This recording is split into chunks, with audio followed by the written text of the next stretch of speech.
타이머 1일차 문제 해결 문제입니다.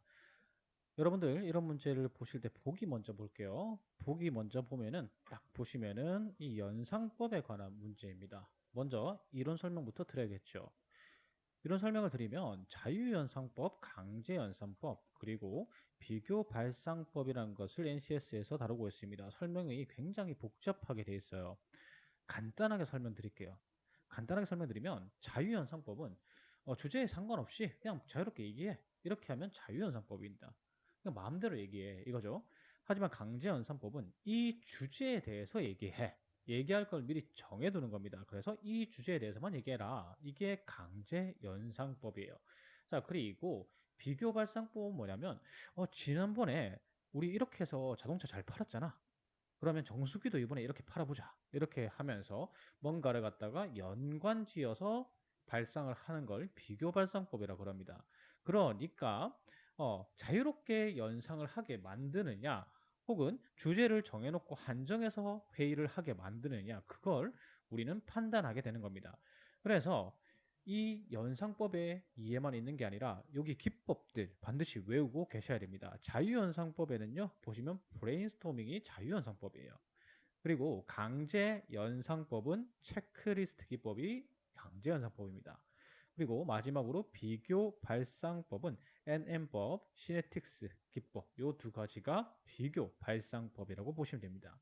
그러면 1, 2번 문제는 쉽게 풀 수가 있어요. 자, H부장이 이 전에 말했던 이 발언에 대해서 어떻게 반응하는지만 보면 됩니다. 이 직원이 뭐라 말하니까 H부장 뭐라고 하고 있냐면 우선 이 주제를 얘기하자라고 하고 있어요. 밑에서도 마찬가지죠. C 직원이 지금 성과가 좋았던 사업들을 주제로 다루는 것도 좋을 듯합니다. 라고 얘기하니까 그거 말고 이 주제부터 얘기해. 자, 이건 뭐죠? 주제를 한정하는 거죠. 그러니까 이건 강제연상법입니다. 강제연상법. 그러면 자, 강제연상법 기법 뭐 있었습니까? 강제연상법 기법은 바로 체크리스트법이죠. 정답 몇 번? 정답은 3번이죠. 밑으로 내려가서 2번도 똑같이 풀 수가 있습니다. 2번 니은에 나타난 사고의 방법. 자, 니은 가볼까요? 니은 가보면요. 니은 직원 B가 실적이라는 말을 하니까 성과라는 단어가 자연스럽게 떠올랐습니다. 그러니까 이건 뭔가 주제를 두고 얘기하는 게 아니라 자유롭게, 여기서 포인트는 자유롭게죠. 자유롭게 그게 떠올랐기 때문에 말을 했습니다. 라고 얘기를 하는 겁니다. 그렇기 때문에 이거는 자유연상법에 해당되는 거죠. 자, 자유연상법에 해당되는 기법 뭐 있었죠? 자유연상법에 해당되는 건 바로 브레인스토밍. 2번이 정답입니다. 이렇게 자유연상법과 강제연상법, 그러니까 영상법과 그에 관한 기법만 제대로 알고 계시면요. 1, 2번 문제는 바로 5초 문제가 됩니다. 다음으로 3번 가보죠. 3번. 기획에서 직원 D가 지적한 논리적 오류는 무엇인가? 자, 논리적 오류. NCS에서 말하는 이 논리적 오류에 대해서 여러분들이 알고 계셔야 됩니다. 이론부터 설명해 볼까요?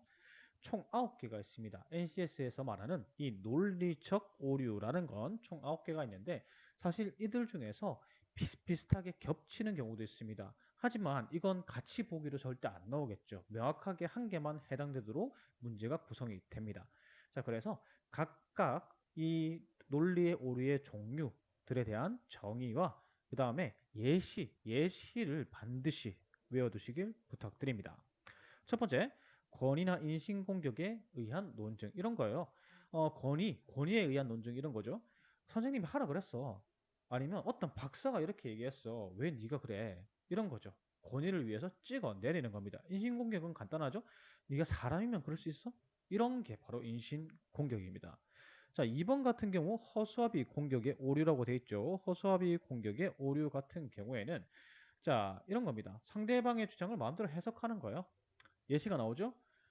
우리 이 도시를 거대 관광 도시로 만들어야 지역 경제를 10년 안에 살릴 수 있습니다. 라고 하니까 이 사람은 관광 도시를 만든다는 건데 해석을 지 맘대로 하죠. 아니, 골프장 짓겠다는 말이야? 생태계 파괴하는 거야? 이렇게 지 맘대로 해석하고 공격합니다. 이게 바로 허수아비 공격의 오류입니다. 자, 무지의 오류는 이런 거예요. 밝혀진 게 없으니까 그거는 무조건 참이야. 혹은 밝혀지지 않았으니까 그건 무조건 거짓이야라고 하는 겁니다. 대표적인 게 이 예시가 많이 나오죠. 신은 없다. 아무도 신이 있다는 사실을 증명하지 못했으니까. 근데 이걸 반대로 돼요. 신은 있어. 아무도 신이 없다는 사실을 증명하지 못했으니까. 그러니까 증명되지 않았다고 해서 반드시 참이거나 거짓은 아닙니다. 맞죠? 그런데 그걸 무조건 참 거짓이라고 얘기를 하는 거예요. 4번 결합 분할의 오류는요. 이런 겁니다. 자, 결합. 분명히 3하고 5는 홀수예요. 자, 근데 이 둘을 결합하면 홀수인가요? 아니죠. 짝수죠. 이런 겁니다. 이런 거, 그 영화의 배우진은 연기력이 매우 우수하다. 그래서 그 영화도 우수하다. 뭐 하정우, 뭐 최민식 이런 배우들을 가지고 영화를 찍는데 같이 영화를 찍는데 그렇다고 해서 영화가 우수하진 않잖아요. 맞죠? 그 배우들이 우수한 거지. 그래서 이런 것들을 결합의 오류라고 합니다. 분할의 오류는 그 반대겠죠. 이 대학의 교수진은 뛰어나다. 그러니까 저 교수도 저 대학 출신 그 대학 교수니까 뛰어날 거야.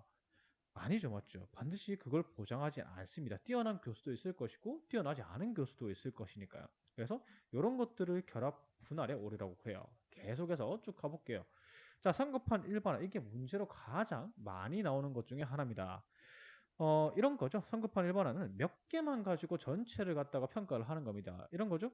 A라는 학생이 땡땡 대학교 학생인데 영어 잘한대요. 근데 다른 땡땡 대학교 학생이 있는데 걔도 영어를 잘한대요. 딱 두 명 본 겁니다. 그런데 결론은 뭐예요? 저 학교 학생들은 영어 잘하는구나. 이렇게 해버리는 겁니다. 그래서 몇몇 개 가지고 전체를 갖다가 평가해버리는 것. 이게 성급한 일반화의 오류죠. 자, 6번 복합 질문의 오류. 이거는 수사할 때 많이 발생하는 오류예요. 자, 이런 거죠. 여기 있는 예시보다 좀 더 쉬운 예시를 들면요. 만약에 내가 학교 등교 시간이 8시까지가 등교 시간이에요. 근데 나는 분명히 8시에 도착했는데 선생님이 나보고 지각이래요. 그리고 이렇게 얘기를 하죠. 너 또 지각할 거야? 자, 너 또 지각할 거니? 이렇게 물어봐요. 난 지각 안 했죠, 맞죠? 근데 어떻게 돼요? 예라고 답변하면 또 지각하겠다는 얘기입니다. 반항하는 거죠, 맞죠? 근데 아니요라고 얘기하면은 나는 지각한 걸 인정을 해버리게 됩니다. 그러니까 이 답변하는 입장에서는 예도 아니고 아니요도 아니고 할 수가 없는 거예요. 아무런 대답도 할 수 없는 거죠. 그래서 무조건 지각했다라는 걸 전제로 깔고 질문을 하는 겁니다. 그래서 무조건 답정남이죠. 하나의 대답 요구. 너 지각했어라고 결정해버리는 이런 질문을 복합 질문의 오류라고 얘기를 합니다. 자, 7번. 7번은 거의 뭐 걱정을 엄청 많이 하는 확대 해석을 하는 겁니다. 자, 담배는 몸에 해롭다. 자, 이거 만약에 증명됐다고 하면 그런데 담배 피우는 거 보니까 너 죽고 싶은 거 보구나. 엄청 확대 해석이죠. 담배 피우는 걸 죽고 싶다로 해석을 해버립니다. 그래서 말이나 행동을 의도를 지나치게 확대 해석해서 생기는 오류를 우리는 과대 해석의 오류라고 얘기를 합니다. 애매성의 오류 살펴보죠. 애매성의 오류는요. 자, 이런 거예요. 중의적 의미. 예를 들면 예전에 유행하던 시트콤이 있었습니다. 그때 이 이순재 씨가 이 정준하 씨한테 못난 놈이라는 표현을 해요. 그러면 이게 드라마를 쭉 본 사람들은 저게 어떤 의미인지 뉘앙스를 알겠지만 그냥 지문만 바로 못난 놈이라고 되어 있으면 이게 얼굴이 못난 건가? 아니면 못난 행동을 하는 건가? 이런 게 모른다는 거죠. 예를 들면 자, 아이는 약하다. 아이는 약하다. 약하다라는 표현도 자, 생각해 보십시오. 신체적으로 약하다라는 건지 정신적으로 약하다는 건지 이게 중의적으로 해석이 될 수 있습니다. 이래서 두 개 이상 중의적 의미로 해석될 수 있는 요지가 있는 걸 정의를 내리는 걸 우리는 애매성의 오류라고 얘기를 합니다. 자, 마지막 하죠. 연역법의 오류입니다. 이거는 우리가 보통 연역법이라고 하면은 전제 두고 그다음 그러니까 전제 두 개를 두고 그다음에 결론을 내리죠. 그런데 이 중에 전제가 잘못되거나 아니면 이 결론이 잘못되는 경우를 우리는 연역법의 오류라고 합니다. 자, 살펴보십시오. 사람은 배워야 한다. 철수는 사람이다. 그러므로 만수도 배워야 된다. 이상하죠? 왜? 여기서는 철수라 그랬고 결론은 만수로 났거든요. 그래서 이거는 전제와 결론 사이에 이 인과관계가 맞지가 않습니다. 그래서 1, 2번 전제로는 3번 결론을 내릴 수가 없는 거죠. 이런 경우에 연역법에 오르라고 하고 틀린 3단 논법이라고 이해하시면 빠릅니다. 그 다음에 네 발을 가졌으면 포유류다. 의자는 네 발이 있다. 기적의 논리입니다. 책상도 포유류고요. 제 앞에 모니터 받침대가 4발인데 이것도 지금 포유류입니다. 이렇게 하면 안 되겠죠. 그래서 전제 자체가 이건 틀린 겁니다. 다시 한 번 더 말씀드리면 연역법의 오류는 틀린 3단 논법의 오류라고 생각하시면 빠릅니다. 자, 그래서 문제로 가보죠. 기억에서 직원 D가 지적한 논리적 오류는 무엇인가? 자, 기억에서 뭐라고 그랬죠? 실적이 좋은 직원 중 일부, 여기 일부라는 단어를 주목을 해야 되겠죠. 일부가 이기적인데 이기적인데 고실적자는 전부 다 이기적이라고 판단을 내리고 있습니다. 자, 이거 뭐였죠? 몇몇 사례를 가지고 전체를 판명을 내려버리는 거 뭡니까? 네, 성급한 일반화의 오류입니다. 정답은요? 4번이 되겠죠.